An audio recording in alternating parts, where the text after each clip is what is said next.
So what if the absolute biggest lie you've ever been told about day trading is that you actually need to watch the price? Yeah, which sounds completely backwards, right? I mean, price is what everyone focuses on. Exactly.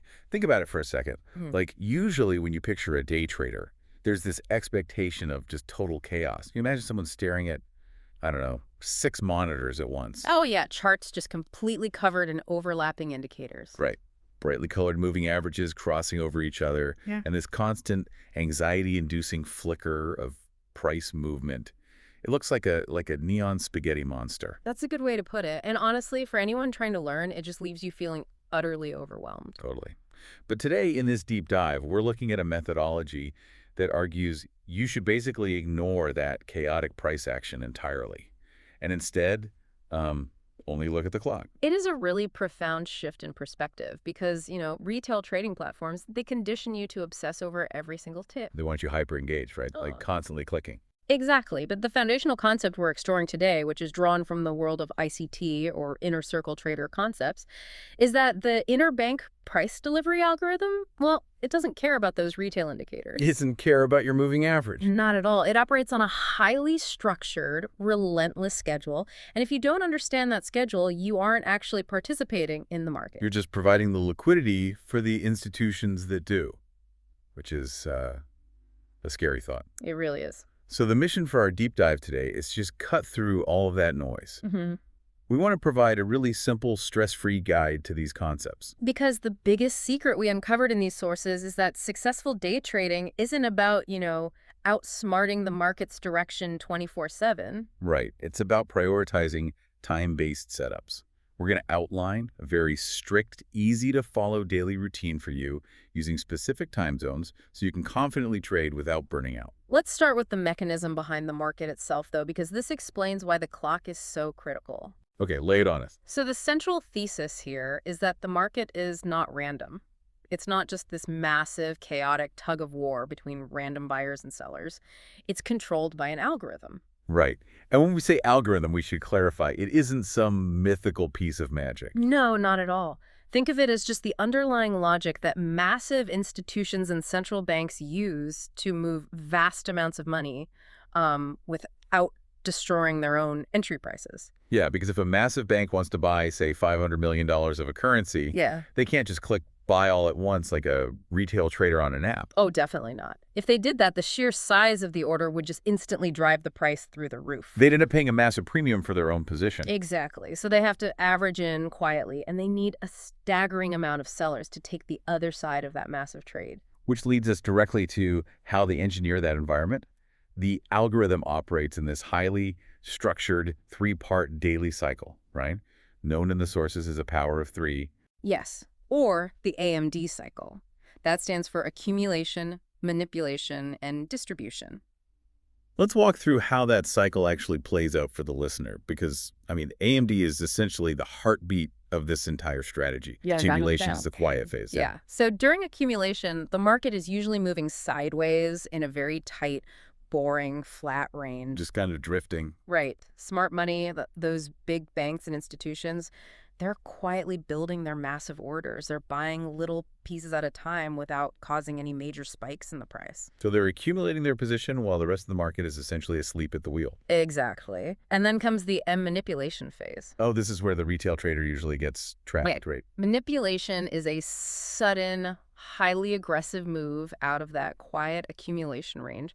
It looks exactly like a massive breakout. And the moment retail traders see that sudden spike, human psychology kicks in. They don't want to miss out, so they rush in to chase the momentum, but it's entirely manufactured. It's a fake move. Exactly. Designed to trigger stop losses, grab liquidity, and induce panic. Wow. And once that trap is fully sprung, we get the D, the distribution phase. Right. The market sharply reverses course and accelerates in the true intended direction for the day. Leaving all those retail traders who chase the breakout, holding losing positions. It makes me think of like a magician performing a sleight of hand trick. Oh, that's a great analogy. Yeah, like the accumulation is when the magician is quietly loading the deck, while casually talking to you. And that's the flourish. The distraction. Right, it's the bright flash of light, the loud noise, the waving wand that forces the entire audience to look to the left. But the distribution, the actual magic trick, is happening quietly on the right. Exactly. And the magician doesn't do the flourish randomly. They execute it at a precise moment in the routine to ensure the maximum number of people are looking the wrong way. And in the market, that distraction almost always happens at a very specific time. Right after midnight, New York time. Okay, so this is huge. Yeah, in the methodology we're looking at, this false move after midnight is called the Judas Swing, or the protraction phase. The Judas Swing, because it betrays you. Basically, yes, it betrays the retail trader. It is algorithmically designed to trigger stop losses and induce panic buying or selling before the true daily trend begins. That is such a crucial light bulb moment. Like, you're not sitting there staring at a chart, anxiously wondering if a breakout is real or fake. No, you're watching the clock. Right. If a massive aggressive move is happening right after midnight New York time, you are automatically highly suspicious. You're actively anticipating the Judas Swing. You know the magician is waving the wand. Exactly. But before we get into the exact hour-by-hour daily routine of how to actually trade this, we really need to decode some of the jargon used in the Trader's Toolkit. Yeah, that's a good idea. The sources use very specific terminology. Right. Let's walk through a hypothetical scenario. When that Judas Swing happens, when the algorithm drives the price aggressively the wrong way, what is it actually aiming for? It isn't just randomly plunging into the dark, is it? No, price is magnetically drawn to specific areas on the chart. The algorithm is hunting. Hunting for what? Well, the three critical terms the sources outline are liquidity, fair value gaps, and order blocks. Let's look at liquidity first, because that's the primary target of the Judas Swing. Okay, so we hear liquidity thrown around on financial news all the time, but in this context, it has a very specific tactical meaning for a day trader. It does. In charting terms, liquidity simply means where other people's stop losses are resting. Okay, break that down for me. Imagine a retail trader buys a currency pair. To protect themselves from a huge loss, they place a stop-loss order just below the most recent low point on the chart. Right, so if the price drops below that low, their broker automatically sells their position to stop the bleeding. Exactly. So a stop-loss on a buy order is actually a hidden sell order waiting to be triggered. Oh, and remember what we said about the big banks needing sellers to fill their massive buy orders. Right. To the algorithm, that cluster of retail stop losses resting below a recent low isn't just a safety net. It is a giant pool of liquidity. So the algorithm will deliberately drive the price down below that low during the Judas Swing. Yes.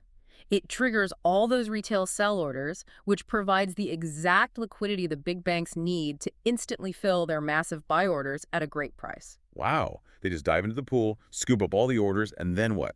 Once the trap is sprung, the price reverses and shoots in the opposite direction. Which brings us to the second term, fair value gaps, or FVGs. Okay, what's a fair value gap? When the massive institutional orders are executed, the price moves incredibly fast. It leaves a literal gap in the price delivery. Like it skips a beat. Sort of. Imagine a sudden, massive green candle shooting up the chart. It moves so quickly that buyers and sellers didn't have time to interact fairly. And the algorithm hates that kind of inefficiency, right? It despises it. Let's put a visual to that mechanism so it's crystal clear for you listening. Think of a fair value gap, like a vacuum created in a river. Okay, I like where this is going. Imagine you drop a massive, heavy boulder, which represents the institutional order, into a relatively shallow river. The water violently splashes away from the impact zone, right? Yeah. And it leaves an empty pocket of air right where the boulder hit.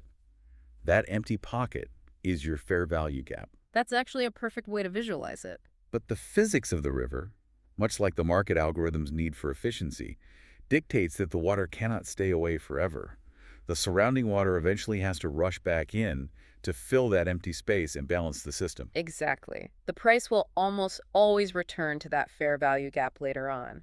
It acts as a magnet because the books need to be balanced before the market can safely continue on its macro path. Makes total sense. And what about order blocks? Where do they fit into the river analogy? An order block is the specific footprint left behind right before that displacement occurred. The footprint. Yeah.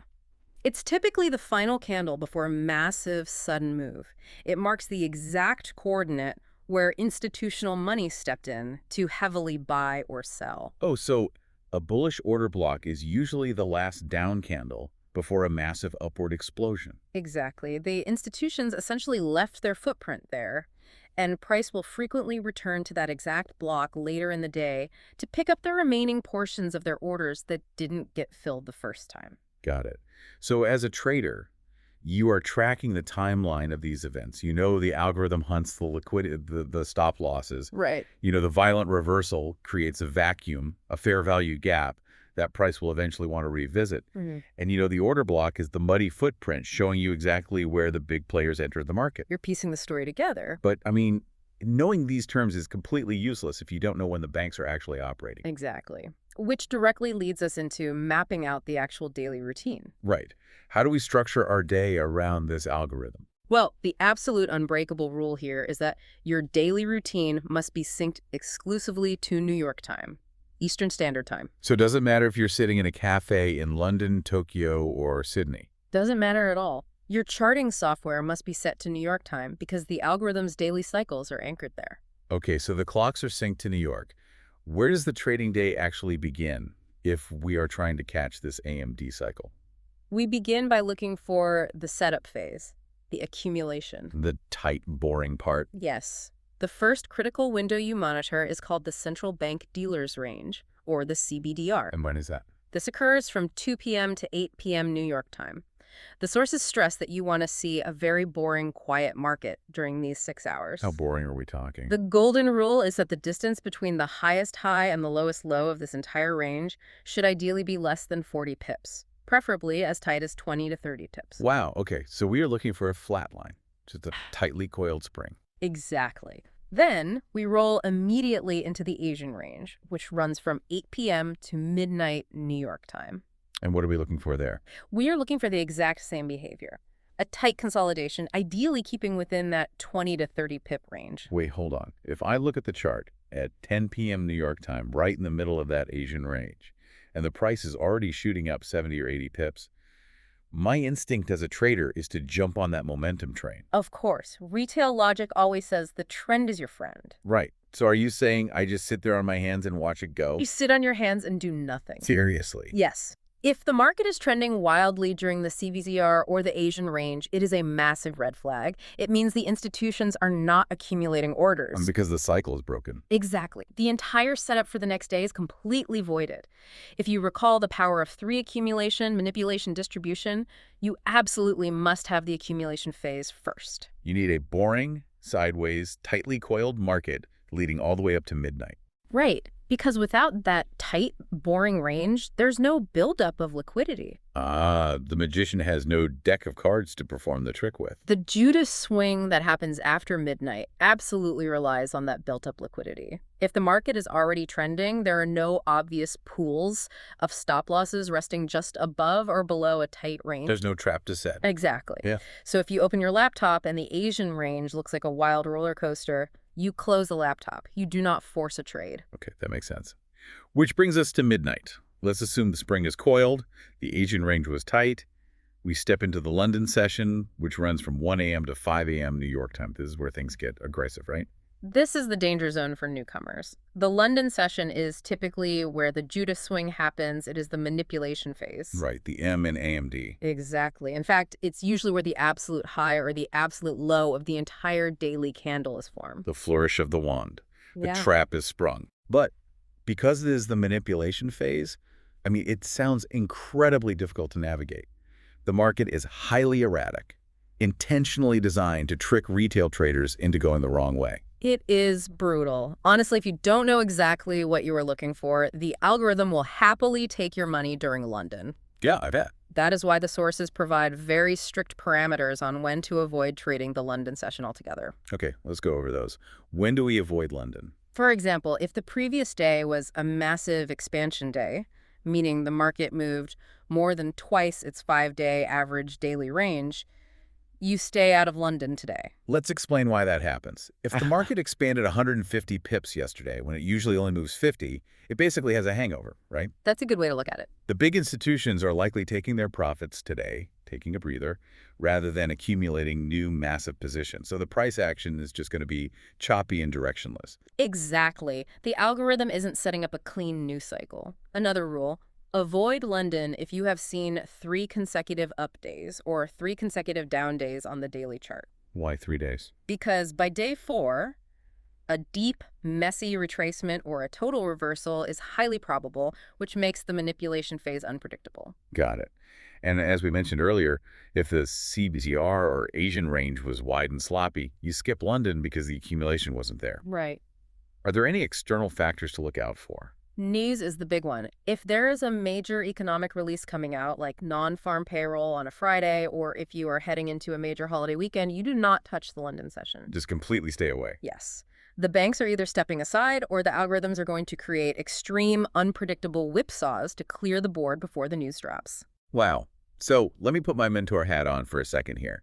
You're telling me that as a beginner, if this setup isn't absolutely picture perfect, like if yesterday was a bit too volatile, or the Asian range is a little too wide, or it's the day before a bank holiday, my best, most profitable trading strategy is to literally turn off my alarm clock and stay asleep. Yes. True trading edge is defined by knowing when you should not be in the market. Preserving your capital is just as important as making it. That is profound. But there is a brilliant workaround provided in the material. It's essentially the ultimate beginner cheat code. Oh, I love a good cheat code. What is it? Even if the setup is absolutely perfect, London is still the manipulation phase. It requires immense skill to trade a false breakout. Right, catching a falling knife. Exactly. So as a beginner, you can actually skip London entirely.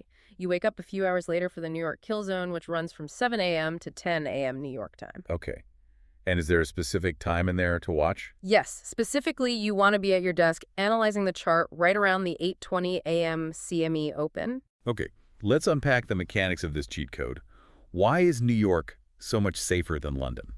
Because you get the benefit of hindsight. Yeah. You get to evaluate the day's structural strength by looking at what London has already done. Oh, you let London do the duty work of the Judas Swing. Exactly. Let's say your higher time frame analysis tells you the market should be going up today.